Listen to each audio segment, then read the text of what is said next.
दोस्तों, जैसा कि मैंने आपसे कहा था कि बॉडी बिल्डिंग मिस्टर ओलंपिया से रिलेटेड जितनी भी वीडियोस होंगी या अमेजिंग शॉर्ट्स क्लिप्स होंगी वो सभी मैं आपके लिए सबसे फास्टेस्ट अपने चैनल पे लेके आऊँगा और एक ट्रू वे में आपको दिखाऊंगा। तो मैं अपनी बात को पूरा कर रहा हूँ। फ़िलहाल तो प्री जजिंग की वीडियोस हमारे पास सामने आ चुकी हैं और प्री जजिंग में ओपन क्लास बॉडी बिल्डिंग का हमें ये पता चल चुका है कि टॉप 2 एथलीट अभी कौन है। फ़िलहाल तो अब प्री जजिंग और फाइनल्स में अभी काफ़ी टाइम है, कुछ भी डिसीज़न में चेंजिंग हो सकती है, कोई भी एथलीट पूरा का पूरा चेंज होके आ सकता है। क्योंकि अभी फ़िलहाल अगर मैं प्री जजिंग की बात आपसे कहूँ तो प्री जजिंग ने मुझे बिल्कुल भी इम्प्रेस नहीं किया है। हार्डी चूपन और निक वॉकर ये दोनों बहुत अमेजिंग दिख रहे थे, इसके बारे में मैं आपको दूसरी वीडियो में बताऊंगा। लेकिन जो टॉप 2 एथलीट्स हैं वो दोनों टॉप के 2 एथलीट्स जो हैं वो एक बार मिस्टर ओलंपिया चैंपियन बन चुके हैं और इन्हीं दोनों में से कोई एक बंदा कल ओवरऑल चैंपियन बनेगा। तो फिलहाल अगर मैं ब्रेंडन करी और बिग रैमी दोनों के कंपैरिजन के बारे में बात करूं तो फर्स्ट कॉल आउट में ही ये डिसाइड हो गया था कि ये दोनों एथलीट नंबर 1 और नंबर 2 रैंकिंग पे रहेंगे। अगर पोजिंग वाइज अगर मैं कहूँ तो पिछले साल के कंपैरिजन के बाद में अगर देखा जाए कि जैसा बिग रैमी ने कहा था प्रेस कॉन्फ्रेंस में कि मैंने अपने पिछले साल वाले वर्जन को बीट किया है, तो मुझे ऐसा नहीं लगता कि उन्होंने अपने पिछले साल वाले वर्जन को बीट किया है। ओवरऑल साइज़ उनके पास बहुत अच्छा है। ब्रेंडन करी साइज़ में तो उनसे थोड़े से पीछे रह रहे हैं, लेकिन अगर कंडीशन वाइज देखा जाए तो मुझे ऐसा लग रहा है कि शायद इस बार प्री जजिंग में ब्रेंडन बिग रैमी को कुछ पॉइंट से शायद बीट कर देंगे। क्योंकि बॉडी बिल्डिंग का ओवरऑल गेम सिर्फ और सिर्फ मास का नहीं है, मास विद क्लास का है।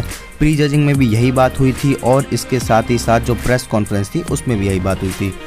मैं हर वीडियो में सिर्फ यही कहता हूं कि आप हमेशा मास के साथ चैंपियनशिप नहीं जीत सकते, मास के साथ क्लास भी चाहिए। अगर साइड ट्राइसेप पोज की बात करें तो ब्रेंडन करी बहुत अमेजिंग दिख रहे थे, लेकिन बिग रैमी का जो साइज़ है वो डोमिनेट करता हुआ दिखाई दे रहा था।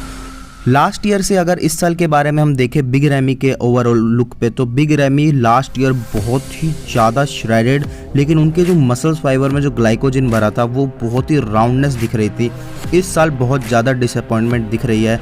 जो वहाँ पे फैंस थे, जो कमेंट्री हो रही थी और साथ ही साथ जो जजेस थे वो भी सिर्फ और सिर्फ यही नोटिस कर रहे थे ओवरऑल पोजिंग करा के कि कौन सा ऐसा एथलीट है जो टाइम के साथ और ख़राब होता दिख रहा है और किस एथलीट की बॉडी और हार्ड होती दिखाई दे रही है। तो ओवरऑल अगर बात करें, अगर कंडीशन वाइज फर्स्ट प्रायोरिटी अगर कंडीशन को दे दें हम, क्योंकि हर एक जजेस का अपना अलग व्यू होता है किसी भी एथलीट को जज करने का। फर्स्ट पॉइंट अगर मैं कंडीशनिंग को ले लूँ तो फर्स्ट पॉइंट में तो मुझे ऐसा लग रहा है कि ब्रेंडन करी बिग रैमी को बीट कर रहे हैं ओवरऑल, क्योंकि मिड सेक्शन से लेकर अगर आप पूरा का पूरा डीप सेपरेशन तक देखें ओवरऑल बॉडी का तो भी ब्रेंडन करी बिग रैमी से थोड़े आगे दिखाई दे रहे हैं। लेकिन बिग रैमी के पास जो साइज़ है, खासकर जो लेग्स का साइज़ है, उसमें ब्रेंडन करी थोड़े से पीछे दिखाई दे रहे हैं।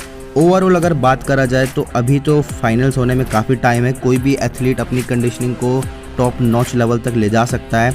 बट फ़िलहाल तो यही दिख रहा है कि ब्रेंडन करी ने अपने जो इम्प्रूवमेंट है कुछ खास इतनी ज़्यादा नहीं करी कि उन्हें बिग रैमी के साथ डायरेक्ट कंपैरिजन में विनर अनाउंस कर दिया जाए।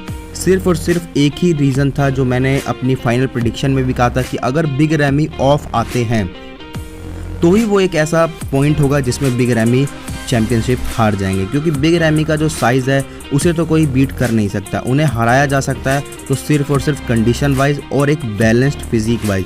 तो ब्रेंडन करी की फिजिक तो एक ओवरऑल बैलेंस्ड फिजिक दिख रही है हमें, लेकिन जहाँ तक मुझे उम्मीद है कि फाइनल्स में हार्डी चूपन इन दोनों के साथ में कंपैरिजन में दिखाई ज़रूर देंगे, क्योंकि हार्डी चूपन बहुत ही हार्ड दिखाई दे रहे थे। अगर मैं ओवरऑल बताऊं तो हार्डी चूपन और निक वॉकर ही अमेजिंग जो उनकी जो कंडीशनिंग थी वो दिख रही थी। बट अभी इन दोनों को तो टॉप 2 डिक्लेयर कर दिया गया है फिलहाल प्री जजिंग के अंदर। अब ये देखना होगा कि जैसे टाइम बीतता जाता है, फाइनल्स आते हैं, कल सुबह तक फाइनल्स हो जाएंगे, कौन सा ऐसा एथलीट है जो बेस्ट वर्जन दिखाएगा अपना। बिग रैमी से तो उम्मीद यही है कि शायद वो कुछ अरेंजमेंट करे, कुछ उसमें एडजस्टमेंट करे और अपने जो कंडीशन है उसको पिछले साल जैसा कम से कम लेके आए। क्योंकि ब्रेंडन करी के पास जो एक बैलेंस्ड फिजिक है उसके साथ उनकी कंडीशनिंग बिग रैमी को शायद इस बार हरा देगी। तो बहुत ही टफ कंपटीशन हमें फाइनल्स में देखने को मिलेगा। अगर अभी तक चैनल को सब्सक्राइब नहीं किया तो आप कर लें फटाफट, क्योंकि कंटिन्यूसली और सबसे फास्टेस्ट बॉडी बिल्डिंग अपडेट इसी चैनल पे आएंगे। Thanks for watching. जय हिंद।